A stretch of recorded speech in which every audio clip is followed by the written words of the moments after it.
चलिए आज पढ़ते हैं सिकंदर की कहानी। ये जो सिकंदर है ये किस तरह से महान बनते हैं और किस तरह से भारत की यात्रा करते हैं और ये किस तरह से उधर से जीतते हुए हमारे इस क्षेत्र से मतलब कि पश्चिम क्षेत्र से ये जो इस तरह से भारत जो बनता है इधर वाले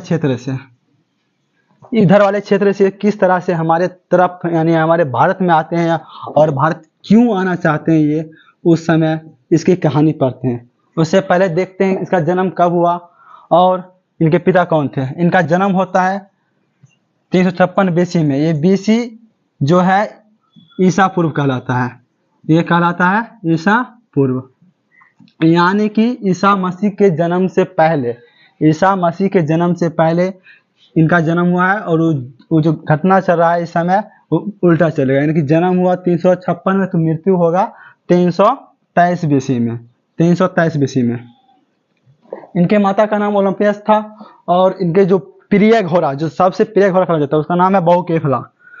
इनका एक प्रमुख सेनापति था, इनका प्रमुख सेनापति जो सेल्यूकस निकेटर था।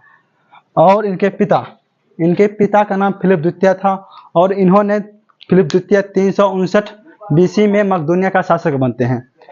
उसके बाद इनकी हत्या कर दिया जाता है 336 बीसी में। इनकी हत्या 336 बीसी में कर दिया जाता है। तो इनके पिता जो थे ना उस समय जब ये बच्चे थे, सिकंदर बच्चे थे उस समय इनको क्या कहा गया, अरस्तु के भार सौंपा गया, अरस्तु, और इनके प्रमुख गुरु बने अरस्तु। उसके बाद अरस्तु के द्वारा ही ये एक महान शासक बनते हैं। तो देखते हैं जो अरस्तु है ये हैं जीव विज्ञान के जनक कहे जाते हैं, अरस्तु। ये जो सफर करता है सिकंदर इस तरह सफर करता है 326 बीसी में भारत का सफर शुरू करता है। यानी कि भारत विजय अभियान के तहत सिकंदर 326 बीसी में बैक्टीरिया जो वर्तमान में अफगानिस्तान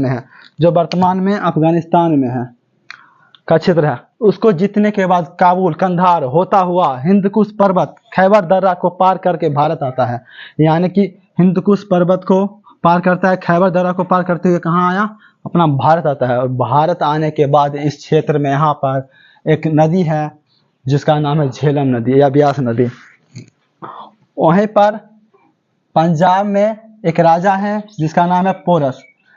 और पोरस के साथ वहाँ पे युद्ध करते हैं। युद्ध करने के दौरान क्या होता है कि पोरस की हार हो जाती है और सिकंदर का जीत होता है। और उस युद्ध का नाम दिया जाता है हाइडे स्पीच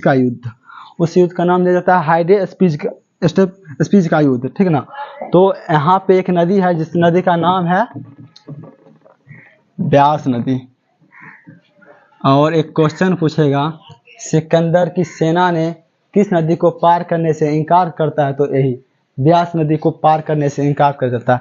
और उस समय हमारे भारत में जो वंश चलता है उस वंश का नाम है नंद वंश।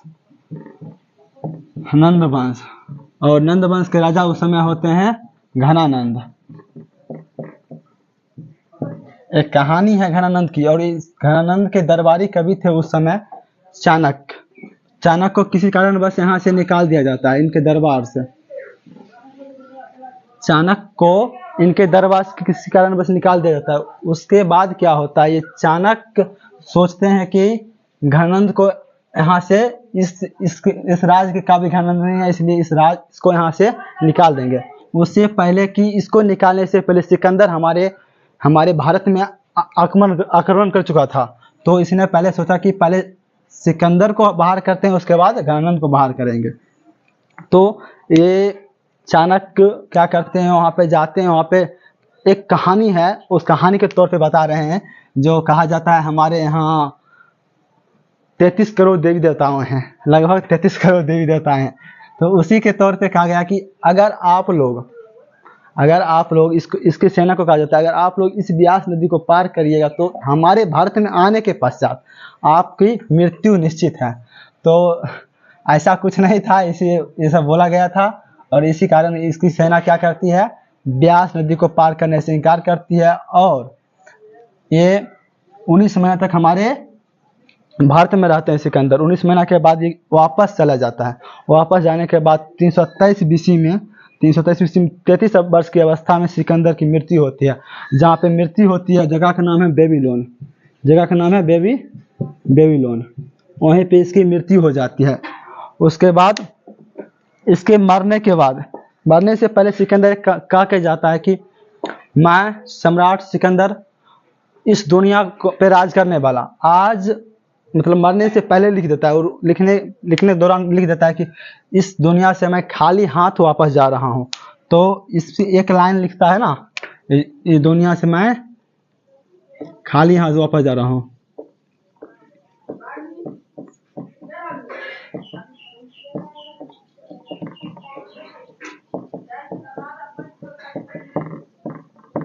जा रहा हूँ, ये लाइन नहीं है, इसको देखा जाए तो बहुत ही बड़ा लाइन है। यानी कि कहा जाता है कि आप अपनी दौलत पे या अपने क्रूरता पे घमंड ना करें। काहे कि एक सिकंदर जो महान था वो क्या कह रहा है, मैं खाली हाथ वापस जा रहा हूँ। तो अपने आप दौलत पे घमंड ना करे। उसके बाद क्या होता है, इसके मरने के बाद एक कहानी है इसकी जो है घनानंद और चाणक्य। हमारे यहाँ जो मगध पे उस समय जो वंश चल रहा था, वंश है नंद वंश का, और नंद वंश के राजा घनानंद। इसको अब हटाएगा। इसको हटाने के बाद क्या होता है, अब इसको हटाना है। इसको हटाने के लिए चाणक्य क्या करते हैं, एक लड़का को तैयार करते हैं। उस लड़का का नाम पड़ता है चंद्रगुप्त मौर्य। उसका नाम पड़ता है चंद्रगुप्त मौर्य, यानी कि चंद्रगुप्त मौर्य। अब यही आएगा, इसको हराएगा। इसको हराने के बाद स्थापना होगा, हमारे मगध पे एक नया स्थापना होगा जिसको कहते हैं मौर्य वंश। यहाँ से मौर्य वंश का उदय होता है। उसके बाद ये हमारे भारत में शासन चलता है मौर्य वंश का, और मौर्य वंश का संस्थापक चंद्रगुप्त मौर्य।